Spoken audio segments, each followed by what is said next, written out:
Hello विद्यार्थी मित्रों, ધોરણ 11 सायन्स केमिस्ट्री चैप्टर नंबर 4 रासायनिक बंधन और आणवीय रचना।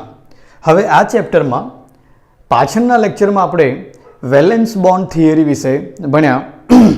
हवे एज वेलेन्स बॉन्ड थियरी जे छे एनो एक भाग आवी रह्यो छे, बराबर। वेलेन्स बॉन्ड थियरी नो टॉपिक ज आगळ वधी रह्यो छे, पण एक नवा नाम साथे। टॉपिकनुं नाम छे संकरण, हाइब्रिडाइजेशन।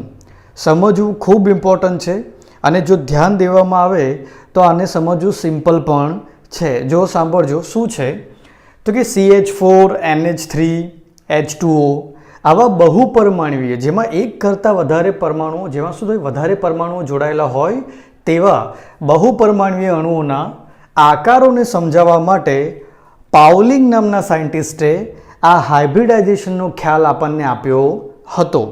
હવે એમાં શું હતું તો જો ખરેખર આપણે સંકરણ એટલે કે હાઇબ્રિડાઇઝેશનની જો વ્યાખ્યા કરવા જઈએ તો આ રીતે બને કે જેમની ઊર્જા વચ્ચે ખૂબ ઓછો તફાવત હોય તેવી કક્ષકો એકબીજા સાથે આંતરમિશ્રિત થાય। આંતરમિશ્રિત થવું એટલે એકબીજામાં ભળી જવું અને તેમની ઊર્જાનું પુનઃવિતરણ થઈને સમાન ઊર્જા અને આકાર ધરાવતી નવી કક્ષકોનો એક સેટ તૈયાર થાય છે।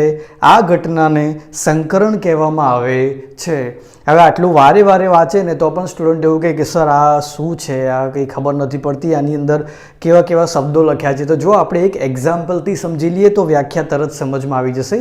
આપણે એક્ઝામ્પલ લઈએ છીએ કાર્બનનું।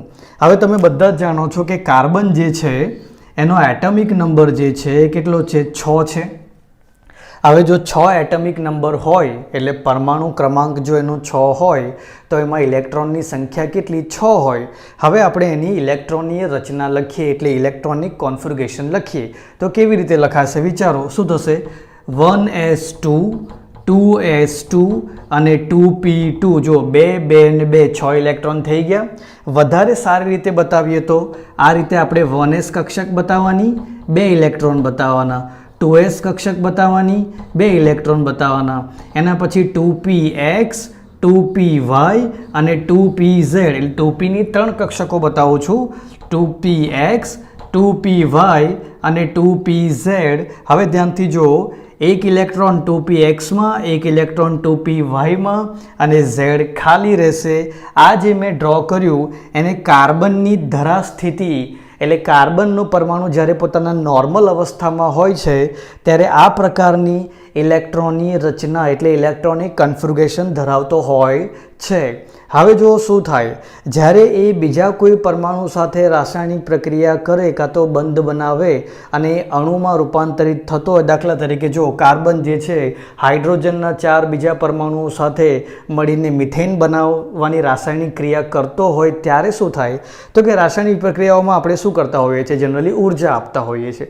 તો જો આ કાર્બનના કાર્બનના પરમાણુને જો ઉર્જા આપવામાં આવે તો એનો આ જે 2s નો એક ઇલેક્ટ્રોન જે છે એ ઉર્જાને પ્રાપ્ત કરીને ક્યાં જતો રહેશે? 2p માં। એટલે હવે નવું ઇલેક્ટ્રોનિક કોન્ફિગરેશન તમે જોશો તો એ આ રીતનું બની જશે। આ 2s, આ 2px 2py 2pz। જો 2s નો એક ઇલેક્ટ્રોન જે છે એ એક્સાઇટ થઈને એટલે ઉત્તેજિત થઈને ક્યાં પહોંચી ગયો? 2pz માં પહોંચી ગયો। અને હવે તમે ધ્યાનથી જુઓ, હવે આ એક 2s કક્ષક અને px py અને pz એમ કુલ મળીને બીજી 3 એમ ટોટલ કરો તો 1 2 3 અને 4 આ 4 કક્ષકો એવી છે જેમની ઉર્જા વચ્ચે ખૂબ ઓછો તફાવત છે। શું છે? જેમની ઉર્જા વચ્ચે ખૂબ ઓછો તફાવત છે। જો કોઈને એવું ના ખબર પડતી હોય કે સર કેમનું આમની ઉર્જા વચ્ચે ઓછો તફાવત છે તો આઉફબાઉનો નિયમ અને આઉફબાવે જે પેલો ઓર્ડર આપ્યો તો એ ઓર્ડરને વાંચી લેજો, તમને ખબર પડશે। બહુ ઝાઝો ફરક હોતો નથી 2s 2px 2py અને 2pz ની ઉર્જાઓની અંદર। એટલે જો જેમની ઉર્જા વચ્ચે ખૂબ ઓછો તફાવત છે તેવી કક્ષકો એટલે આ બધી કક્ષકો હવે એકબીજા સાથે મિશ્રિત થશે, ભેગી થશે। 4 કક્ષકો ભેગી થશે તો બીજી 4 નવી કક્ષકો બનાવશે। જો આ રીતે બીજી 4 નવી કક્ષકો બનાવશે જેમની ઉર્જા અને આકાર કેવો હશે? સમાન હશે। જેમની ઉર્જા અને આકાર કેવો હશે? સમાન હશે। જો s px પીવાય અને પીઝેડ આ બધી જ ભેગી થઈ અને એમને 4 નવી કક્ષકો બનાવી. હવે જો 1s અને 3p, ફરી બોલું છું, 1s અને 3p, એટલા માટે આ જે મિશ્રણ થાય છે એને sp3 પ્રકારનું સંકરણ કહેવામાં આવે છે. અને પછી જે નવી 4 કક્ષકો બને છે એ નવી 4 કક્ષકોને પણ શું કહેવાય? sp3 કક્ષક, sp3 કક્ષક, sp3 કક્ષક અને sp3 કક્ષક. પછી એમને નામ આપી દેવામાં આવે. એટલે સમાન ઉર્જા અને આકારવાળી નવી કક્ષકો જે છે એ શું થાય છે? બને છે. નવી કક્ષકોનો સેટ બને છે અને આ ઘટનાને કહેવામાં આવે છે સંકરણ. એવું લખ્યું છે, જો ચેક કરો તમે. અને બીજું સમજાવું તમને કે આમની ઉર્જાઓ વચ્ચે ખૂબ ઓછો તફાવત હતો. જ્યારે આ ભેગી મળી તો શું થયું? જેમની પાસે વધારે હતી એમને થોડી ઓછીવાળાને આપી દીધી, બરાબર? એવી રીતે ઉર્જા બધી કક્ષકોમાં સરખી વહેંચાઈ ગઈ. અને વહેંચાઈ ગયા પછી જે નવી કક્ષકો બની એ નવી કક્ષકો બધી જ એવી હતી જેમની ઉર્જા કેવી હતી? એક સમાન. એટલે અહીંયા લખ્યું છે કે ઉર્જાનું શું થાય? પુનઃવિતરણ થાય, બરાબર? આ ઘટનાને કહેવામાં આવે છે સંકરણ. તો આઈ હોપ હવે તમે આ ડેફિનેશન ઇઝીલી સમજી શકશો. હવે જોઈએ સંકરણની કેટલીક વિશિષ્ટ ખાસિયતો. જો યાદ રાખવાના મુદ્દા છે, સમજીને યાદ રાખવાના મુદ્દા છે. 1 by 1 આપણે સ્ટડી કરીએ. જુઓ શું લખ્યું છે. નંબર 1 કે સંકરણની અંદર પહેલી ખાસિયત સંકૃત કક્ષકો. હવે સંકૃત કક્ષકો એટલે જે સંકરણથી બની છે તેવી, હાઇબ્રિડાઇઝેશનથી જે બની છે તે કક્ષકોની સંખ્યા સંકરણ પામતી કક્ષકોની સંખ્યા બરાબર હોય છે. હમણાં જ આપણે લોકોએ કાર્બનના એક્ઝામ્પલમાં જોયું કે ભાઈ 4 કક્ષકો ભેગી થાય તો એનાથી બનનારી સંકર કક્ષકો પણ કેટલી હોવાની? 4 જ હોવાની, બરાબર? એટલે જેટલી કક્ષકો ભેગી થાય એટલી જ નવી બને છે. એટલે 4 ભેગી થાય તો બીજી કેટલી નવી બનશે? 4 જ નવી બનશે. એવું આ પહેલો પોઈન્ટ કહેવા માગે છે. બીજું, સંકૃત કક્ષકો હંમેશા સમાન ઉર્જાવાળી અને સમાન આકારની હોય છે. આ આપણે યાદ રાખવાનું કે જે સંકરણથી, હાઇબ્રિડાઇઝેશનથી જે નવી કક્ષકોનો સેટ તૈયાર થાય છે એમાં બધી જ કક્ષકો જે છે એમની ઉર્જા કેવી હોય? સમાન. એમના આકાર પણ કેવા હોય? સમાન હોય છે. નંબર 3, શુદ્ધ પરમાણ્વીય કક્ષકો કરતાં સંકર કક્ષકોની સ્થાયી બંધની રચનામાં વધુ અસરકારક હોય છે. ઉભારો, ફરી એકવાર વાંચીએ શું લખ્યું છે. શુદ્ધ પરમાણ્વીય કક્ષકો કરતાં જે સંકર કક્ષકો જે છે એ સ્થાયી બંધ બનાવવામાં વધારે અસરકારક હોય છે. હવે આ તમને સમજાવો. જો પહેલાં તમને આ શબ્દનો મિનિંગ સમજો કે શુદ્ધ પરમાણ્વીય કક્ષકો શું અને સંકર કક્ષકો શું. તો જુઓ, પહેલાં આપણે હમણાં કાર્બનના એક્ઝામ્પલમાં જોયું તો આ જે 2s, પછી 2px, 2py અને 2pz, આ જે અલગ અલગ કક્ષકો હતી એમને કહેવાય શુદ્ધ કક્ષકો.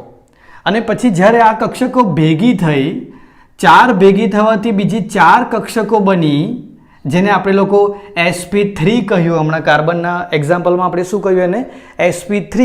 તો આને કહેવાય છે સંકર કક્ષકો. જે અલગ અલગ હતી એ શુદ્ધ કક્ષકો, પછી એમના મિશ્રણથી જે નવી બની એને શું કહેવાય?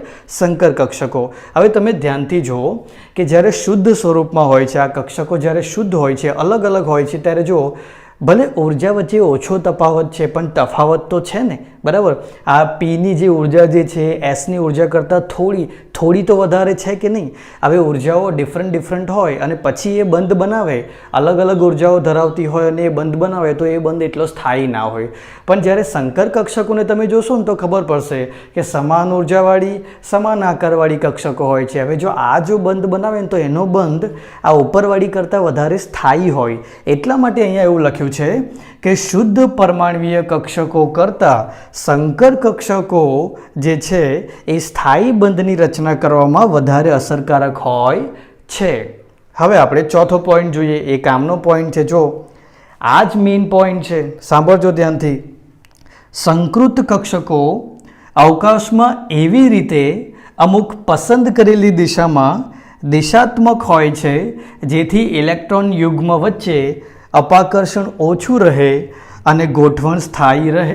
હવે જુઓ શું થાય કે જ્યારે કક્ષકો પરમાણુય કક્ષકો એકબીજા સાથે મિશ્રિત થઈને જ્યારે સંકર કક્ષકો બને છે ને ત્યારે આ જે સંકર કક્ષકો એટલે સંકૃત કક્ષકો જે હોય એ પહેલેથી જ કેવી હોય છે, એક ચોક્કસ દિશામાં ગોઠવાયેલી હોય છે. દાખલા તરીકે આપણે કાર્બનની વાત કરીએ તો આવી રીતે પેલી 4 કક્ષકો જે છે એ પહેલેથી જ શું થયેલી હોય, ગોઠવાયેલી હોય છે.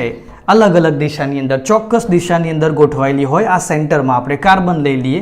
જો આ રીતે એની પેલી sp3 જે 4 બની 1 2 3 4 એ પહેલેથી જ અમુક ખાસ દિશાઓમાં ગોઠવાયેલી જ હોય છે, બરાબર. અને આ ગોઠવણના કારણે જ આપણને અણુના આકાર વિશે સમજણ પડે છે. અણુના આકાર વિશે માહિતી આ ગોઠવણના કારણે જ મળે છે, બરાબર. બીજું, અને એવી રીતે ગોઠવાયેલી હોય છે કે જેથી આ ઇલેક્ટ્રોનના જે યુગ્મો છે, અંદર રહેલા જે ઇલેક્ટ્રોન જે છે એમની વચ્ચે અપાકર્ષણ સૌથી ઓછું રહે અને એ પ્રમાણે અણુ જે છે એ આકાર ધારણ કરે છે. એટલે તમે જો હાઇબ્રિડાઇઝેશન સમજો તો એનાથી તમને અણુના આકાર વિશે પણ માહિતી મળે છે. એની પાછળનો કોન્સેપ્ટ આ છે. હવે જો શું થવાનું, હવે કંઈ નહીં, હવે સિમ્પલ છે કે બહારથી જે અણુ આવવાનો એ એક અહીંયા જોડાશે, હાઇડ્રોજન પોતાનું 1s લઈને આવશે, બીજો હાઇડ્રોજન 1s લઈને આવશે, ત્રીજો હાઇડ્રોજન 1s લઈને આવશે, ચોથો હાઇડ્રોજન 1s લઈને આવશે, અને પછી તમે જોશો આ બધાને જોડી દેશો તો તમને પેલો મિથેનનો જે સમચતુષ્ફલકીય આકાર જે છે એ તૈયાર થઈને મળી જશે. તો આ જે 4 વિશિષ્ટ ખાસિયતો જે છે હાઇબ્રિડાઇઝેશનની એને 1 બાય 1 સમજવાની અને પછી યાદ રાખવાની. ત્યારબાદ જોઈએ સંકરણ થવા માટેની અગત્યની શરતો, કે આટલી વસ્તુઓ ફોલો થાય તો સંકરણ થાય એટલે હાઇબ્રિડાઇઝેશન થાય. જો સમજાવું તમને. પહેલી શરત છે કે પરમાણુની સંયોજકતા કોષમાં રહેલી કક્ષકો જ સંકરણ પામે. જો સમજાવું તમને કે આપણે આ હાઇબ્રિડાઇઝેશન જે ભણી રહ્યા છે એ શેના માટે ભણી રહ્યા છે, કે પરમાણુ વચ્ચે બંધ બનીને અણુ કેવી રીતે રચાય છે, તેનો આકાર કેવી રીતે બને છે, આ સમજવા માટે કરી રહ્યા છે. અને બંધ હંમેશા ક્યારે બને? બંધ કોણ બનાવે? જે સંયોજકતા કોષના ઇલેક્ટ્રોન છે તે જ બનાવે, બરાબર. અને આ હાઇબ્રિડાઇઝેશન જે છે આપણે બંધને સમજવા માટે જ સમજી રહ્યા છે. એટલે યાદ રાખજો કે જે બાહ્ય કોષ એટલે સંયોજકતા કોષમાં જે કક્ષકો રહેલી છે તે જ કક્ષકો જે છે એમનું સંકરણ થાય છે. અંદરનો જે કોર જે છે એટલે અંદર જે કક્ષકો છે એમનું ક્યારેય સંકરણ થાય નહીં. આગળ, સંકરણ પામતી કક્ષકોની ઉર્જા લગભગ સમાન હોવી જોઈએ. જો સમજાવું પેલું કાર્બનનું ઉદાહરણ કે ભાઈ કાર્બનમાં 2s, એના પછી px, py અને pz, px, py અને pz, તો આ બધી ભેગી થઈને જ બનાવવાની છે sp3, બરાબર. 4 બનવાની છે. તો શું કહે છે કે જે કક્ષકોનું સંકરણ થવાનું છે, જે ભેગી થવાની છે, મિશ્રિત થવાની છે, એમની ઉર્જા વચ્ચે બહુ વધારે તફાવત હોવો જોઈએ નહીં. બહુ જ વધારે તફાવત હોય એવી કક્ષકો વચ્ચે, ઉર્જાનો બહુ જ વધારે તફાવત હોય એવી કક્ષકો વચ્ચે સંકરણ થઈ શકે નહીં. ઉર્જાનો તફાવત ખૂબ જ ઓછો હોવો જોઈએ તો જ એવી કક્ષકો મિશ્રિત થઈ શકે અને સંકરણ પોસિબલ બને. હવે જો સંકરણ પહેલાં ઇલેક્ટ્રોનની બઢતી અનિવાર્ય શરત નથી. હવે તમે કહેશો કે સર આ નવું શું આવ્યું, આ ઇલેક્ટ્રોનની બઢતી શું? તો જો હમણાં જ મેં કાર્બનના એક્ઝામ્પલમાં તમને સમજાવ્યું હતું કે 2sમાં જ્યારે ધરા અવસ્થામાં જે 2 ઇલેક્ટ્રોન હોય છે એમાં ઉર્જા આપવાથી કાર્બનનો ઇલેક્ટ્રોન એક્સાઇટ થઈ જાય. એક્સાઇટ થાય એટલે ઉત્તેજિત થઈ જાય અને પછી એ કઈ શેમાં દાખલ થઈ જાય છે? pzમાં દાખલ થઈ જાય છે. એવું મેં તમને એક ઉદાહરણ આપ્યું હતું. ત્યારે પછી અહીંયાથી નીકળીને એ ક્યાં દાખલ થઈ જાય? pzમાં. અને પછી આ રીતની 4 કક્ષકો તૈયાર થાય જેમની ઉર્જા વચ્ચે ખૂબ ઓછો તફાવત હોય એટલે એમની વચ્ચે સંકરણ પોસિબલ બને, હાઇબ્રિડાઇઝેશન પોસિબલ બને. આવું મેં તમને હમણાં શરૂઆતમાં કાર્બનના ઉદાહરણની અંદર બતાવ્યું. તો અહીંયા શું થતું હતું? જો અહીંયા 2sના ઇલેક્ટ્રોનની બઢતી થતી હતી pzમાં. 2sના ઇલેક્ટ્રોનની બઢતી એટલે પ્રમોશન થતું હતું. ક્યાં આગળ થતું હતું? pzમાં. ઉર્જા મળવાથી આવું થતું હતું. હવે એવું જરૂરી નથી કે દર વખતે એક ઇલેક્ટ્રોનનું આગળ જવાથી જ સંકરણ બને. હું તમને એવું પણ ઉદાહરણ બતાવું છું જેમાં ઇલેક્ટ્રોન આગળ પ્રમોટ ના થાય એટલે ઉર્જા મળીને ઇલેક્ટ્રોન આગળની કક્ષકમાં દાખલ ના થાય તો પણ સંકરણ થાય છે. ઉદાહરણ હમણાં સાથે જ સમજાવું છું. જો બીજું, એવું જરૂરી નથી ચોથા નંબર પર જોઈએ, એવું જરૂરી નથી કે અર્ધપૂર્ણ કક્ષકો જ સંકરણમાં ભાગ લે. કેટલીક બાબતોમાં સંયોજકતા કોષની પૂર્ણ ભરાયેલી એટલે પૂરેપૂરી ભરાયેલી કક્ષકો પણ સંકરણમાં ભાગ લે છે. હવે ત્રીજો અને ચોથો પોઈન્ટ બરાબર સમજવા માટે આપણે એમોનિયાનું ઉદાહરણ લઈએ. તો એમોનિયા જો એમોનિયાનું એક્ઝામ્પલ આપણે દાખલા તરીકે આપણે NH3 એમોનિયાની અંદર થતું sp3 સંકરણ ધ્યાનમાં લઈએ. હવે એમોનિયામાં જે સેન્ટ્રલ એટમ જે છે, મધ્યસ્થ પરમાણુ જે છે, કોણ છે? નાઇટ્રોજન. હવે નાઇટ્રોજન જે છે એનું આપણે ઇલેક્ટ્રોનિક કોન્ફિગરેશન લખીએ તો કેવી રીતે લખાય? જો તો 1s2 2s2 2p, બોલો શું થશે? 3. વધારે સારી રીતે બતાવવું હોય તો 1sમાં આ રીતે 2, પછી 2sની અંદર આ રીતે 2 ઇલેક્ટ્રોન, 2px 2py 2pz, ત્રણેયમાં એક electron, 2p 2px 2px 2py અને 2pz. હવે જો એમોનિયાના કેસમાં શું બને છે? એમોનિયાના કેસમાં આ ત્રીજાવાળો મુદ્દો પણ સમજ પડી હશે કે આ 2sનો ઇલેક્ટ્રોન એનર્જી લઈને ક્યાંય જતો નથી, એટલે પ્રમોશન થવું જરૂરી નથી. તો પણ સંકરણ તમને હું હમણાં બતાવીશ. બીજું કે જરૂરી નથી કે અર્ધપૂર્ણ કક્ષકો જ ભાગ લે. જો અહીંયા કાર્બનમાં શું થતું હતું? અડધી ભરેલી અડધી ભરેલી અડધી ભરેલી અડધી ભરેલી, પછી એ બધા ભેગા થતા હતા. એટલે કેટલાક છોકરાઓના મનમાં એવું થઈ જાય કે સર હાફ ફિલ કક્ષકો જે હોય એટલે અડધી ભરેલી કક્ષકો હોય એ જ ભેગી થાય. ના, એવું પોસિબલ એવું જરૂરી નથી. પોસિબલ નહીં, એવું જરૂરી નથી કે અડધી ભરેલી, પૂર્ણ ભરેલી પણ ભેગી થઈ શકે. જો કેવી રીતે? તો કે એમોનિયાની અંદર આપણે જોઈએ છીએ કે નાઇટ્રોજનમાં આ રીતે ભેગું થાય છે, sp3. હવે એમાં જો આ આવી ને પૂર્ણ ભરેલી 2s જે છે કેવી છે? પૂર્ણ ભરેલી. તો પણ એ સંકરણ પામે છે, તો પણ એ હાઇબ્રિડાઇઝેશનમાં ભાગ લે છે. અને બીજું, આ 2sનો ઇલેક્ટ્રોન અહીંયાથી આગળ જવો જરૂરી નથી. એટલે ત્રીજો અને ચોથો બંને મુદ્દો તમને આ એમોનિયાના ઉદાહરણથી ખબર પડી જાય છે. જો એમોનિયામાં શું થવાનું?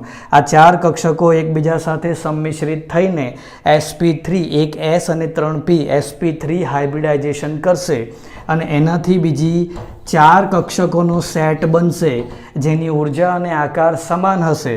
જેમાં એક કક્ષક જે હશે એમાં 2 ઇલેક્ટ્રોન હશે અને બાકીની જે છે એની અંદર એક ઇલેક્ટ્રોન હશે. અને નાઇટ્રોજનની આજુબાજુ તમે ચેક કરશો તો જરા આ રીતે ગોઠવાશે. આ પ્રમાણેનો એક આકાર ધારણ કરશે, જેમાં એક જે છે એમાં આ રીતે શું હશે? ઇલેક્ટ્રોનનું એક યુગ્મ અબંધકારક, જેને હજી બંધમાં ભાગ લીધો નથી. અને બાકીની 3 જે છે એની અંદર એક ઇલેક્ટ્રોન આ રીતે હશે. હવે શું થવાનું કે હાઇડ્રોજન પોતાની 1s કક્ષકનો એક ઇલેક્ટ્રોન લઈને આવશે. જો આ હાઇડ્રોજન પોતાનો એક ઇલેક્ટ્રોન લઈને આવ્યો, પછી અહીંયા પણ હાઇડ્રોજન પોતાનો એક ઇલેક્ટ્રોન જે છે લઈને આવશે અને આ બાજુ પણ હાઇડ્રોજન પોતાનો એક ઇલેક્ટ્રોન લઈને આવશે અને પછી NH3 નો બંધ તૈયાર થશે અને આ બધું તમે જોડી દો એટલે આકાર પણ તૈયાર થશે. તો જો આ ત્રીજો અને ચોથો પોઈન્ટ હવે ખબર પડી ગયો કે અહીંયા સંકરણ થાય છે, sp3 બને છે, પણ એમાં ના તો ઇલેક્ટ્રોનનું પ્રમોશન થાય છે, બરાબર, ના તો પછી આ જે 2s જે છે અર્ધ ભરેલી છે, તો પણ સંકરણ પોસિબલ છે. એનો મતલબ શું કે એવું જરૂરી નથી કે કક્ષકો અડધી ભરેલી હોવી જોઈએ, કાં તો પછી એવું જરૂરી પણ નથી કે ઇલેક્ટ્રોનની બઢતી થવી જોઈએ. સંકરણ કેટલીક બાબતોમાં તમને તો પણ જોવા મળે છે. તો આ 4 જે અગત્યની શરતો જે છે એને પણ સમજીને ખાસ યાદ રાખવી. હવે સંકરણની થિયરીમાં આપણે જેટલું જોયું એને એકદમ પરફેક્ટ રીતે સમજી લેવા માટે કાર્બનમાં થતું sp3 હાઇબ્રિડાઇઝેશન આપણે એકવાર જોઈ લઈએ. આમ તો આના પછીનો જે લેક્ચર હું કરવાનો છું એમાં types of હાઇબ્રિડાઇઝેશનમાં sp, sp2, sp3 એમાં બધા જ અલગ અલગ પ્રકારના અણુઓના આકાર, પછી આપણે જેમાં ડી કક્ષકો હોય એવા પણ હાઇબ્રિડાઇઝેશન જોઈશું અને એના અણુઓના આકાર. આ બધું હું એક આખા વિડીયોમાં કવર કરવાનો છું. પણ અત્યારે આ વિડીયોમાં જે થિયરી ભણ્યા એ આપણે સારી રીતે સમજી શકીએ એના માટે આપણે કાર્બનમાં થતું sp3 હાઇબ્રિડાઇઝેશન જે છે એને ડિટેલમાં સમજી લઈએ. જો શું થાય છે તો કે કાર્બન જે છે એની ઇલેક્ટ્રોનિક કોન્ફિગરેશન આપણે લખી દઈએ 1s2 2s2 2px1 2py1 અને 2pz0. આ જે છે ધરા સ્થિતિ છે.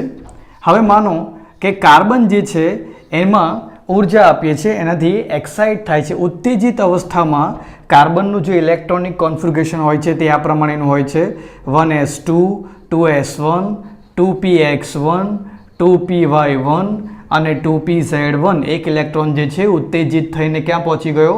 ઝેડમાં. હવે આપણે આને ડ્રો કરીએ. 1sની અંદર આપણે આ રીતે ડ્રો કરીએ. આ જો અહીંયા આગળ જે છે 2sમાં એક, અહીંયા જે છે એ એક, અહીંયા એક ઇલેક્ટ્રોન બતાવવાનું છે અને આની અંદર એક ઇલેક્ટ્રોન છે. જો મેં આ ધરાસ્થિતિ મેં આ ઉત્તેજિત અવસ્થા માટે જ આ ડ્રો કરેલું છે. હવે આપણે શું ભણ્યા કે ભાઈ અંદરની જે કક્ષકો જે છે એ સંકરણમાં ભાગ લેતી નથી, એટલે 1s ભાગ લેવાની નથી, પણ જે સંયોજકતા કોષની અંદરની જે કક્ષકો જે છે એ સંકરણ કરશે. એટલે અહીંયા 2s અને 2pનું સંકરણ થઈ અને તમને એક નવી કક્ષકોનો સેટ મળે છે. એ પણ કેટલી હોય છે? જો 4 ભેગી થાય તો કેટલી હોવાની? 4 જ હોવાની. 1, 2, 3 અને 4. આ નવી બનતી જે કક્ષકો જે છે એની ઉર્જા અને આકાર સમાન હોય અને s અને 3p ભેગી મળી એટલે આ કક્ષકોને કહેવામાં આવે છે sp3 કક્ષકો. અને આ પ્રકારનું જે સંકરણ જે છે એને કહેવામાં આવે છે sp3 સંકરણ. એટલે sp3 ટાઈપનું હાઇબ્રિડાઇઝેશન જેની અંદર ઇલેક્ટ્રોન્સ આ રીતે હશે જો છે. હવે જો શું થશે તો કે આ કાર્બનની આજુબાજુ આ નવી તૈયાર થયેલી 4 સંકર કક્ષકો જે છે એ આ પ્રમાણે ગોઠવાશે. આ પ્રમાણે શું થશે? ગોઠવાશે. આ બધા પાસે શું છે? જો એક એક ઇલેક્ટ્રોન છે કે નહીં? આ એક એક ઇલેક્ટ્રોન છે. બીજું એ એવી રીતે ગોઠવાય છે, એવી ચોક્કસ દિશામાં ગોઠવાય છે જેના કારણે શું થાય છે? ઇલેક્ટ્રોન વચ્ચેનું અપાકર્ષણ ઓછું હોય. ઇલેક્ટ્રોન વચ્ચેનું અપાકર્ષણ ઓછું હોય અને એથી જ આપણને આગળ જતા અણુનો આકાર મળશે. સમજાવું કેવી રીતે?